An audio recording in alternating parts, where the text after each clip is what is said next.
प्रश्न 1, निम्नलिखित का लसा अभाज्य गुणनखंडन विधि से करें। तो प्रश्न 1, तो प्रश्न 1 का ए है 16,36, यानी 16 और 36 का लघुत्तम समापवर्त ज्ञात करना है अभाज्य गुणनखंडन विधि से। तो लसा मतलब क्या हुआ? लघुत्तम समापवर्त।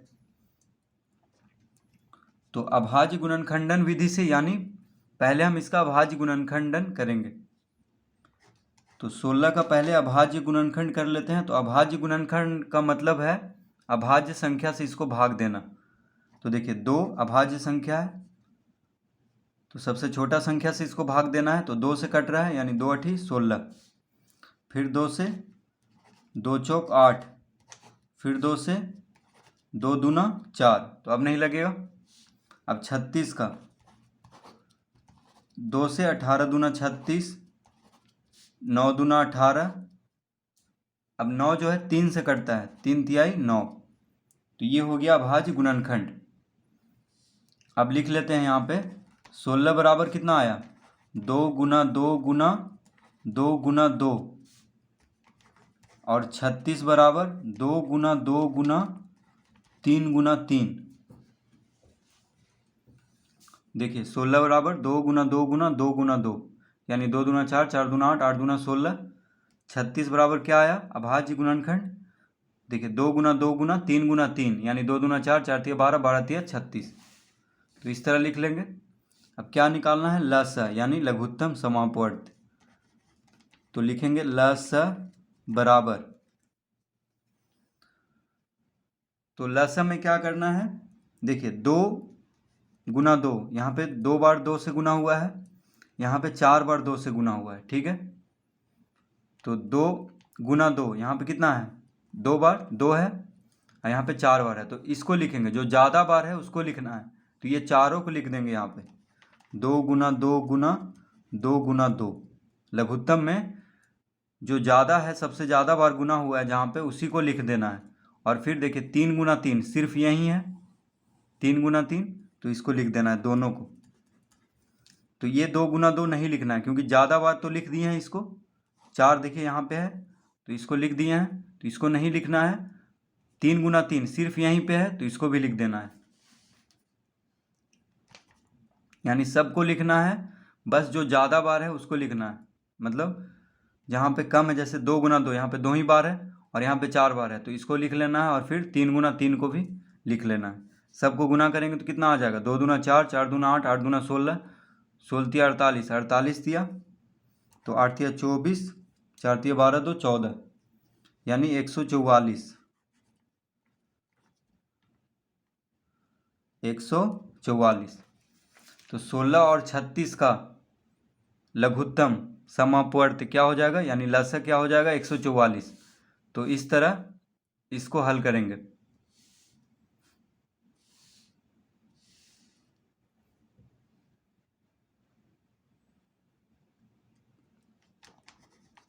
बी में है 14,28, तो इसका अभाज्य गुणनखंड कर लेते हैं। तो 14 का अभाज्य गुणनखंड करेंगे तो 2 सते 14, 2 से लगाएंगे 7 बार में। 7 अभाज्य संख्या है, तो अब नहीं लगेगा। अब देखिए 28 का कर लेते हैं, तो 2 से लगेगा, 14 दूनी 28, फिर 2 सते 14। तो ये हो गया अभाज्य गुणनखंड दोनों का। तो लिख लेते हैं 14 बराबर कितना आया? 2 गुना 7,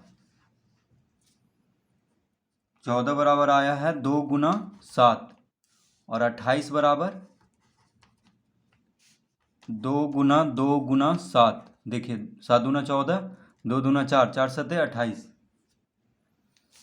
तो ये जो आया है अभाज्य संख्या, उसको लिख लेंगे।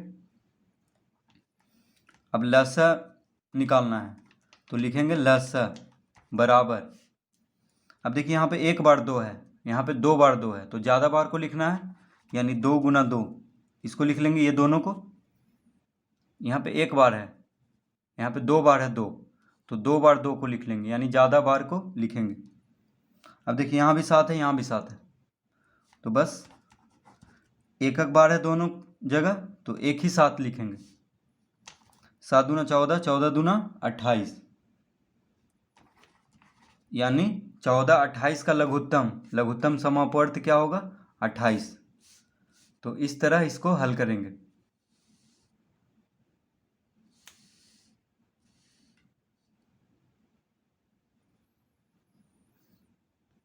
सी में है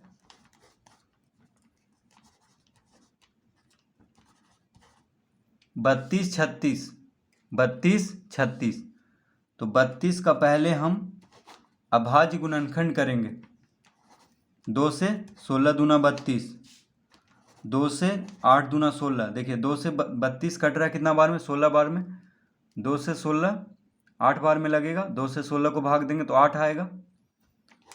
फिर 2 चौक 8, फिर 2 दूना 4, तो अब नहीं लगेगा। 2 क्या है? अभाज्य संख्या है, तो अब नहीं लगेगा। अब 36, तो 36 का अभाज्य गुणनखंड अब करेंगे तो 2 से। देखिए 18 दूना 36, 2 नमा 18, 3 से लगेगा अब 3 तिहाई 9। तो ये हो गया दोनों का अभाज्य गुणनखंड। अब लिख लेते हैं। तो 32 बराबर क्या आ गया? 2 गुना 2 गुना 2 गुना 2 गुना 2, जितना भी है उसको लिख लेंगे। 36 बराबर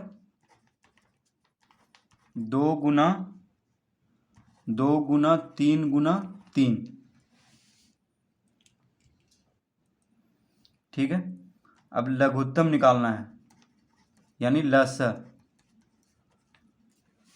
तो देखिए यहाँ पे 2 गुना 2, 2 जो है 2 बार यहाँ पे गुना हो रहा है 36 में, लेकिन 32 में जो है 5 बार गुना हो रहा है। तो ज़्यादा बार को हमें लिखना है, यानी यहाँ पे 2 बार है 2, लेकिन यहाँ पे 5 बार है 2, तो इसको लिख लेंगे ज़्यादा बार वाला को।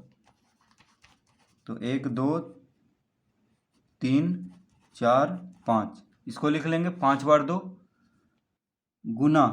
अब देखिए 3 गुना 3 है इसमें, तो इसको भी लिख लेना है। तो इसको गुना कर देंगे तो आ जाएगा लघुत्तम समापवर्त। तो 2 दूना 4, 4 दूना 8, 8 दूना 16, 16 दूना 32, 32 दिया, या 32। देखिए 32 आया, अब 3 तिहाई 9, तो 32 नंबर कितना हो जाएगा? 9 दूनी 18, 9 तिया 27, 1 28, यानी 288। ठीक है। तो 32 और 36 का लघुत्तम क्या हो जाएगा? 288। तो इस तरह से इसको हल कर लेंगे।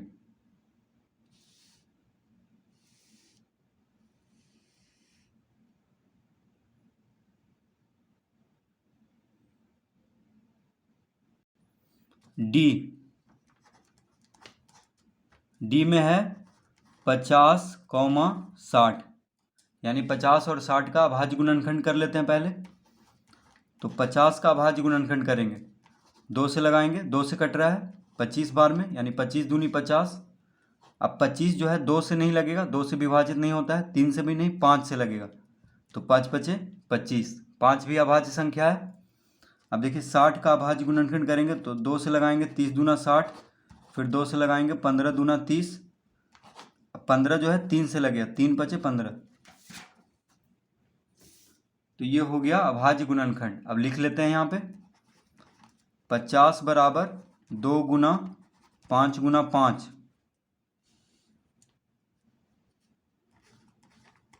60 बराबर 2 गुना 2 गुना 3 गुना 5। तो इस तरह लिख लेंगे। देखिए 5 बचे 25 दूनी 50, 5 15, 15 दूनी 30, 30 दूना 60। अब इसका लसा, यानी लघुत्तम समापवर्त कितना हो जाएगा?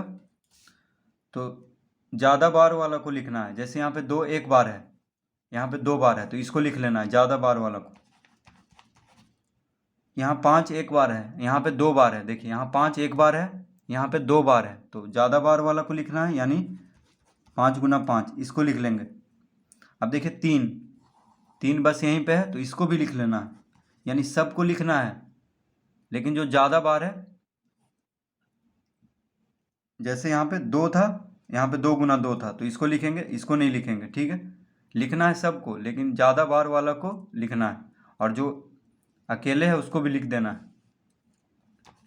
अब इसको गुना करेंगे तो 2 दूना 4, 5 चौक 20, 20 बचे 100, 100 तिया 300,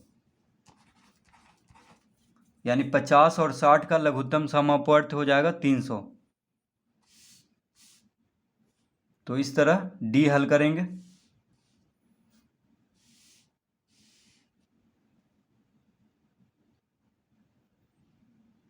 ई में है 160, 120। तो सबसे पहले 160 का अभाज्य गुणनखंड कर लेते हैं। तो देखिए 2 से कट रहा है, 80 दूना 160, फिर 2 से 80 को भाग देंगे तो 40 दूना 80, फिर 2 से 20 दूना 40, फिर 2 से 10 दूना 20, फिर 2 से 2 पचे 10। ये हो गया 160 का अभाज्य गुणनखंड। अब 120 का कर लेते हैं। 2 से 60 दूना 120, 30 दूना 60, 15 दूना 30। देखिए 15 जो है 2 से नहीं 3 से लगेगा, माफ़ कीजिए, यहाँ पे 3 लिखेंगे, 3 पचे 15, ठीक है। तो अब दोनों का जो भी अभाज्य संख्या आया है गुणनखंड में उसको लिख लेते हैं। तो 160 बराबर आ गया 2 गुना 2 गुना 2 गुना 2 गुना 2 गुना 5, ठीक है।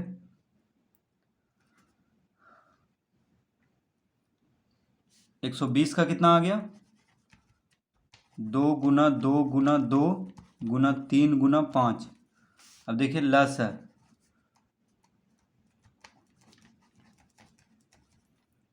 तो 160 और 120 का लघुत्तम समापवर्त क्या हो जाएगा।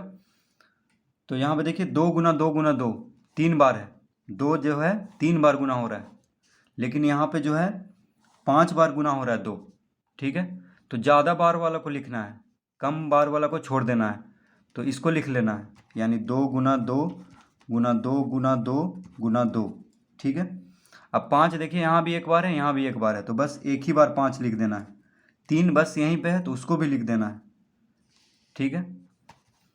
अब इसको गुना कर लेंगे तो 5 दिया 15, 15 दूनी 30, 30 दूना 60, 60 दूना 120, 120 दूना 240, 240 दूना 480।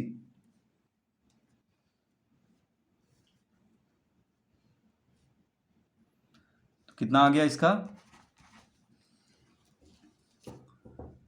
तो 160 और 120 का लघुत्तम क्या हो जाएगा 480। तो इस तरह ई हल कर लेंगे।